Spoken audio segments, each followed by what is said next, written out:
They were chewing with open mouths, that wet, smug rhythm of teenagers who think the world owes them softness. Brandon was scrolling again. Thumb flick, eyes glued to a screen I had paid for. Emma had her earbuds in, nodding along to something I didn't hear, wasn't invited to hear. Not a glance in my direction. Not even a grunt. I set my fork down gently. Too gently. "Brandon," I said, "can you put the tablet away for dinner?" He didn't look up. Didn't pause. Just said it like a shrug. "You're not our dad. Stop pretending you are." 7 words. Not shouted. Not even angry. Just flat. Dismissive. Emma didn't miss a beat. "Yeah, Jack, you're just Mom's husband. We'll handle ourselves." They didn't look at me. Didn't wait for a reply. The moment was over before I could even breathe in. And that was that. Like a gavel. Like the closing of a door I hadn't realized I was standing in. I didn't speak. I stood up. Picked up my plate. Walked out to the garage, the space I had insulated, wired, painted, repaired. The place I went when I needed to be reminded that I built things. Even if no one noticed. I ate out there alone. By the hum of the chest freezer and the rattle of an old fan. The pork chop cooled fast. The potatoes were dry. But at least I didn't have to listen to them chewing. They didn't realize it that night. But everything shifted. I started keeping score. Quietly. Silently. Not in anger. Just in truth. Camp fees. Copays. Braces. Backpacks. Every iPad replacement when they cracked the screens or dropped them in the pool or blamed some classmate. The music subscriptions. The new cleats. The endless phone chargers. I remembered the time Emma broke down crying before a group project because her laptop was too slow. I bought her a new one that night. Stayed up till 2 a.m. Setting it up, transferring files, installing software. She never said thank you. Just asked why the trackpad felt different. I remembered when Brandon caught the flu 3 days before his final exams. Gabe was unreachable. Again, so I canceled 2 days of work, spooned broth into his mouth, and emailed his teachers one by one. He got an extension. Scored high. Took all the credit. They remembered none of that. But I did. My body did. My bank did. My calendar. My inbox. My tax forms. I remembered every bill I covered. Every meal I cooked. Every birthday I funded. Every Halloween costume I bought. Every soccer game I showed up to while Karen couldn't get out of work. Every teacher-parent conference. Every dentist visit. Every emergency room scare. There were the invisible costs, too. The promotions I turned down so I'd have time to pick them up from school. The therapy sessions I paid for when Emma went quiet. The times I chose their orthodontist appointments over my own doctor visits. All of it. Mine. All of it dismissed with one sentence. "You're not our dad. Stop pretending you are." And Karen. God, Karen. She didn't flinch when he said it. She just kept cutting the chicken, eyes on the plate like it was a crossword puzzle. Didn't speak. Didn't scold. Didn't say, "Don't talk to him like that." Just let it hang there like it was fair. Her silence rang louder than their insults. She scraped the plates later while they laughed in the living room. I watched through the crack in the door. No apology. No explanation. Just the hum of the dishwasher and the laughter of kids raised to think love is free and fathers are optional. They weren't toddlers. Brandon was 17. Emma was 15. Old enough to know what a mortgage is. Old enough to understand how hard it is to keep lights on and water hot and gas in the tank. Old enough to measure their words. To know how to twist the knife. I didn't sleep in our bed that night. I stayed in the garage on that sagging couch we kept for storage overflow. No pillow. No blanket. Just me, the unfinished walls, and the cold truth I'd been avoiding for too long. I wasn't their dad. So why had I been playing one? The next morning, I walked through the house and really looked. The family calendar had no mention of me. No Jack, work late. No Jack, dentist. Just Brandon SAT, Emma's practice, Mom's night out. I checked the mail, 3 college brochures, all addressed to Karen and Gabe. No mention of the man who was footing the application fees. I opened their junk drawer. Found 3 expired gift cards, 3 old phone bills with my name at the bottom, a birthday card addressed to Dad, but signed by Gabe, not me. I stood in the bathroom, stared at my reflection. There was a man there, tired, gray around the eyes. A man who fixed the sink last week, who spent 3 hours assembling Emma's new desk, who vacuumed their rooms when they forgot. A man whose name wasn't even said at dinner anymore. Later that night, Karen asked me why I didn't make my usual Sunday pancakes. I said, I thought I'd stop pretending. She blinked once, didn't ask what I meant, just turned away. The shift had begun. Not rage, not revenge, just withdrawal. The next time Brandon left his soccer gear in the hallway, I stepped over it. The next time Emma asked for help with her essay, I told her I had work. When Karen asked if I could pick up Brandon from practice because she was tired, I said I had a meeting. Every no was a quiet declaration. Every silence was me reclaiming a piece of myself. And still, I remembered the bills, the Apple Care coverage, the cracked screen from Emma's pool incident, the time Brandon claimed his school app wouldn't work without a premium subscription, the times I Venmo'd them money just until Friday. I remembered when Emma was crying because her friends were going on a ski trip she couldn't afford. I booked it in secret. Karen told her it was a surprise from Dad. She meant Gabe. I paid for it. I remembered when Brandon told me, without flinching, that I should stop trying to play parent. I remembered all of it. Every time they used my labor to build a house that never had my name on the deed. They didn't know it yet, but I had started my own audit. I was taking inventory of everything I gave, and soon I would start taking it back. The next evening, I came home to find him in the kitchen. Gabe, his hand wrapped around my coffee mug like it was his, like he belonged, wearing gym shorts and a hoodie with the sleeves pushed up, as if he hadn't abandoned 2 children and the woman who kept justifying it. He was pouring coffee, my coffee, from the pot I brewed every morning before work. He didn't ask, didn't even look at me, just smiled over the steam and said, "They told me everything. Hope you're not being too harsh." Too harsh. Karen stood behind him, drying a pan. She didn't look at me, not even a glance. I stared at her, waiting for an explanation. Nothing came. Too harsh? Let me tell you what harsh is. Signing your name to every tuition form, every medical bill, every trip liability waiver, and then being told you were just filling space. Let me tell you what harsh is. Watching the man who ghosted your family walk in like a casual guest and be offered coffee from your cup.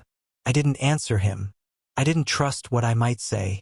That night, I heard Emma on the phone. Thin walls. My name floated through them, wrapped in venom. Jack's still trying to make rules like he matters. But he's not my real dad. I sat on the edge of the bed, hands folded, eyes on the carpet. That was the moment. The final crack. The one that breaks, not bends. I rose before dawn the next morning. Didn't make noise. Didn't slam cabinets. Just quiet steps and a plan. I opened the file drawer in the garage. Pulled out the folder marked Family. Inside, insurance documents, dependent enrollment forms, emergency contacts, tax deductions. I sorted through them, found every page with Brandon's name, then Emma's. Each line that tethered them to me. Then I took the paper shredder off the shelf. Plugged it in. One by one I fed the pages through. Dental, medical, vision, gone. I pulled out my laptop, logged into my insurance portal. Removed both of them as dependents. Clicked, confirm. The site asked, "Are you sure you want to remove these dependents?" Yes. Yes, I was. Next, Apple ID. I managed both iPads under my account, Emma's and Brandon's. I accessed Find My Device, marked them both as lost, locked them, set a custom message for the lock screen, not your device. Then I opened the family payment plan, removed my card. 15 minutes later, both devices were bricks, locked out, useless. They wanted distance. I gave them digital exile. Then I blocked their numbers. Not out of pettiness, out of clarity, out of finally listening to the words they'd been repeating like a mantra. "You're not our dad." I made it true. Karen texted at noon. Why can't the kids unlock their iPads? I replied, because they're not my kids anymore. That was all I said. No debate. No plea for understanding. No explanation. You don't explain to people who have already sentenced you. You just walk away. And something in me, something heavy, lifted. It didn't feel like revenge. Felt like silence. Like peace. By the time I got home, the air had shifted. Brandon's door was closed. Emma sat at the kitchen table with her locked iPad in front of her, tapping the screen like it might wake up if she begged it right. Karen met me in the hall. You need to fix this. I looked her in the eye. No, you need to. She blinked. What are you talking about? You need to decide, I said. If I'm the man in this house, or just the wallet you keep on a leash. Her mouth opened. No sound came. I walked past her, took a shower, ate dinner alone in the garage again. The sound of the shredder still hummed in my ears. It sounded like freedom. That night, Karen cried in the bedroom. She thought I didn't hear, but I did. I didn't move, because grief only counts when it comes after respect. And respect in this house had long been bankrupt. 2 days later, the first message came in. Not from Brandon. Not from Emma. Not from Karen. From the school. Reminder. District-issued devices not returned. Total replacement and damage fees, $412. Payment expected within 14 days. I didn't even blink. I forwarded the email to Gabe. No subject line. No message. Just the raw invoice. I knew his email. Karen had once CC'd me by mistake on an update about Emma's dentist referral.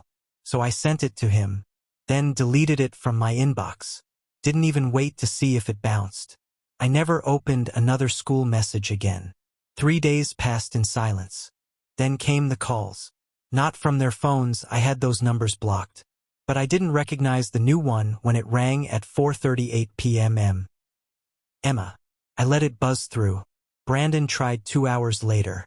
Different number again. Same result. Then came Karen's text. The kids can't log into their devices. They say you reported them stolen? I didn't reply. That night, they knocked on my door. Karen first, then Brandon behind her. I was in the garage, sanding a piece of wood I didn't even need. Just something to smooth while the world cracked. Karen's voice was soft, practiced. They're sorry. I didn't look up.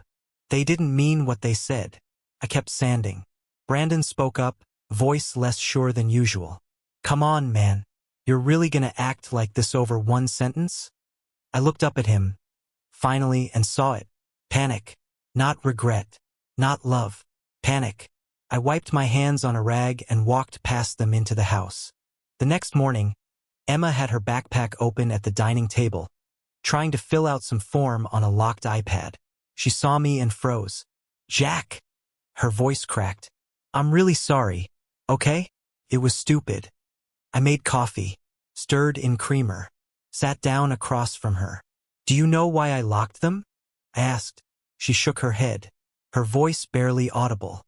Because you're mad. I nodded. Partly, but mostly, because you're right. I'm not your dad, and strangers don't pay for your tech. She didn't know what to say to that. I left the kitchen. Later that day, I got a Venmo request for $112 from Karen. Caption: school device fees. Please. I declined it. Within an hour, another came. $200. This time from Brandon. Caption: I'll pay the rest later. Just help now. Declined. 2 hours after that, Emma. $65. Caption: my savings. Please, I'm trying. Declined. The amounts didn't matter. It was never about the money. It was about the truth.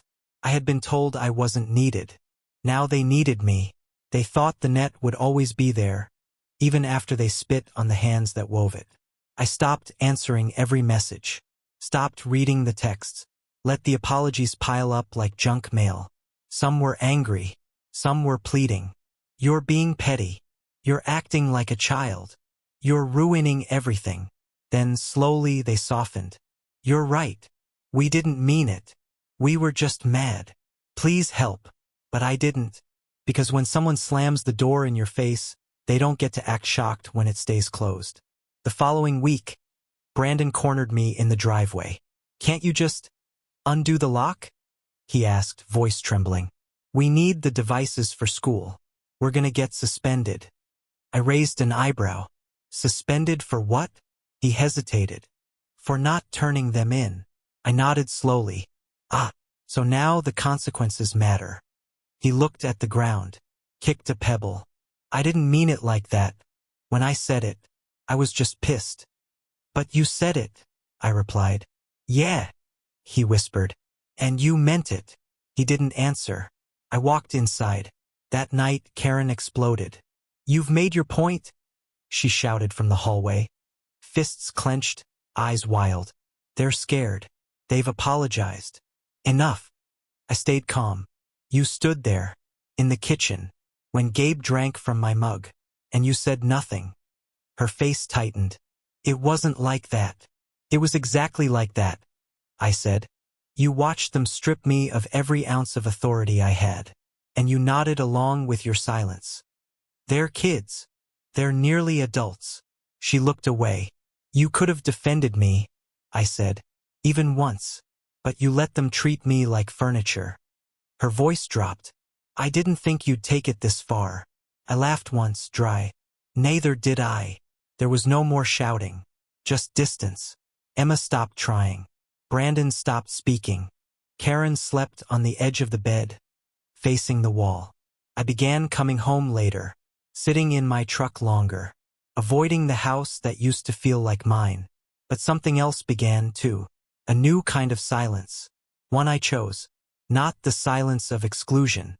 The silence of freedom. For once, I wasn't chasing approval. Wasn't fighting for scraps of respect. Wasn't handing out money like penance. I had stopped pretending. And they had started learning. Real love doesn't beg to be tolerated. Real fathers don't have to prove they belong. And when you say someone isn't your family, you better be ready to live in a world where they believe you. 3 weeks passed.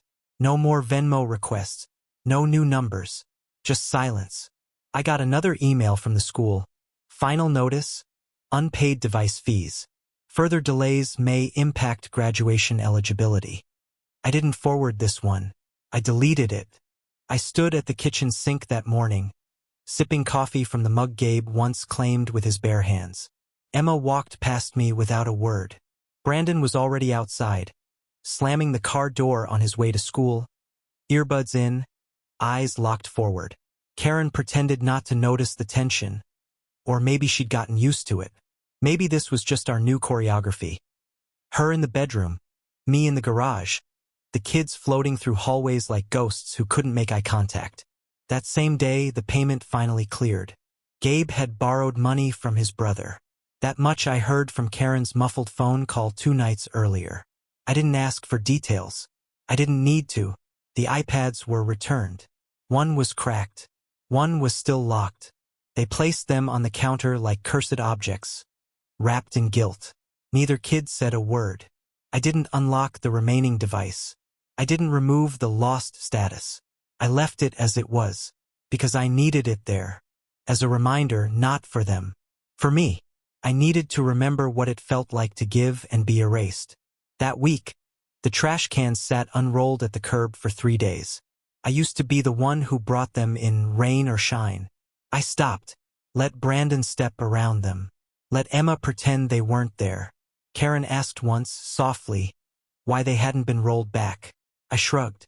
They're not mine anymore, I said. The house grew quieter. Not peaceful, just hollow. Like a drum, echoing its own emptiness. Emma started cooking her own breakfast. Burned eggs every time. Brandon missed his bus once and walked the 2 miles in silence. Karen folded towels in front of the TV and didn't ask me to help. I sat in the garage every evening, building a workbench I didn't need, with lumber I bought just to keep my hands moving. I wasn't angry. I was done. Then came the day the fridge broke. Not all the way, just the ice machine. It sputtered out with a whimper, leaving slush in the tray and condensation on the floor. Karen called out from the kitchen. "Jack, something's wrong with the fridge." I walked in, saw the puddle, the blinking light. I stood there watching it, and I said nothing. Not, "I'll fix it." Not, "Let me look." Not, "We'll figure it out." I just walked out, because silence was my new boundary. Let the man they call Dad come fix it. The next morning, I found a printout on the table. Instructions for resetting the ice machine. Handwritten notes in the margins. Emma's handwriting. Karen stood by the sink, arms crossed, waiting. "She's trying," she said low. I nodded once. "She's 15, Jack. She's old enough to aim her words like arrows," I replied. "And now she's old enough to clean the wounds they leave." Karen looked at me like I was someone she didn't recognize. Maybe I wasn't. Maybe I'd finally become the man they treated me as. Silent, distant, unmoved. I didn't hate them, but I had stopped loving them in the way I used to. That deep, sacrificial love.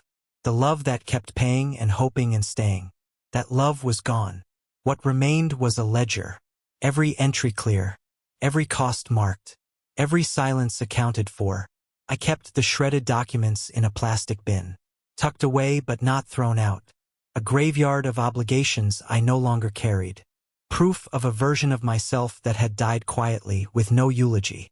Sometimes I opened it just to remind myself. I had tried. I had carried them. And they dropped me the moment they felt secure. Brandon started working weekends. I heard him on the phone with Gabe once, short, tense, asking for money. The answer must have been no, because Brandon slammed his door so hard it shook the hallway. Emma stopped asking for rides. She borrowed Karen's car instead, always with a mumbled excuse. She left sticky notes on the fridge now. Milk, eggs, need gas. Not addressed to anyone, just left there. I didn't respond. Let them figure out who's responsible. Let them discover that real families don't run on guilt. They run on respect. The night of Karen's birthday came and went. I didn't cook, didn't buy a gift, didn't light the candles. The kids did nothing either. She sat at the table that night, a glass of wine untouched in front of her, staring at the empty seat where I used to sit. I walked through the room once, grabbing a wrench from the closet. She looked up, eyes glassy. "Nothing," she whispered. "I stopped pretending," I said, and I walked back into the garage. That night, I heard her crying through the wall, and for the first time in years I didn't feel responsible. Not for her, not for them, not anymore, because this is what happens when you spend a decade being useful and disposable.